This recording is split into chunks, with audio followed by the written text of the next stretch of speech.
Dragon Ball Tyrant here to do some financial analysis for you. And hey, stick around to the end of this video because this is actually one of my favorite comebacks in my history of playing Dragon Ball Fighters.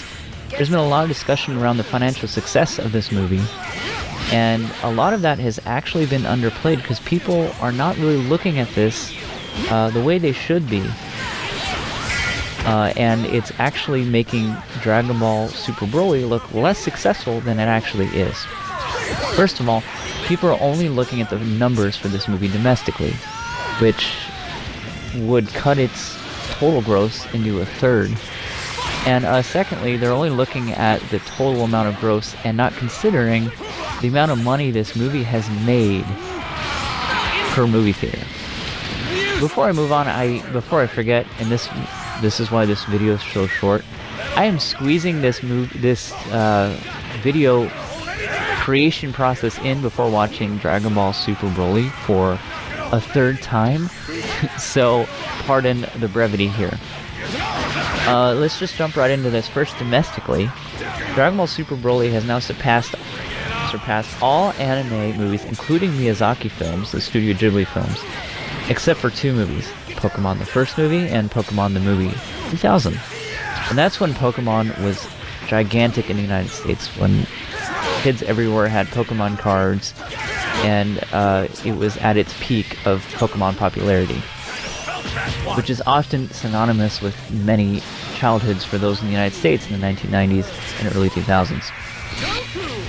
But what people aren't looking at when considering this is Dragon Ball Super Broly is only in 1,200 movie theaters, because the distributor for Dragon Ball Super Broly is Funimation, whereas both of those first two Pokemon movie releases are for Warner Brothers, and both had around 3,000 movie theaters.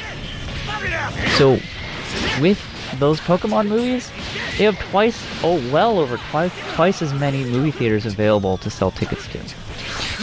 So I did some math, and I found a mathematical formula to find out how much each movie theater is making for each of those releases. It turns out Dragon Ball Super Broly is making, as of right now, during the middle of the run, $19,500 per movie theater, whereas Pokemon 2000 was only making $15,900 per movie theater, which means the per theater analysis should show that Dragon Ball Super Broly is actually second on that number, because Pokemon, the biggest anime movie so far, made $28,000 per theater. And here's the great news about that. Dragon Ball Super Broly is still in the run and not slowing down. Today when I was buying tickets for my third viewing of Dragon Ball Super Broly, I had a hard time finding seats, and I bought those tickets 6 hours before the release today. And lastly, let's just take a quick peek at the international numbers. Dragon Ball Super Broly has made almost $100 million internationally. That's fantastic news, which confirms... Look at that finish, by the way. Great finish. Thanks for watching. Lastly, that confirms the re-release of Dragon Ball Super Series, which is fantastic news for us fans. I'll have another video about that soon. Catch you guys there.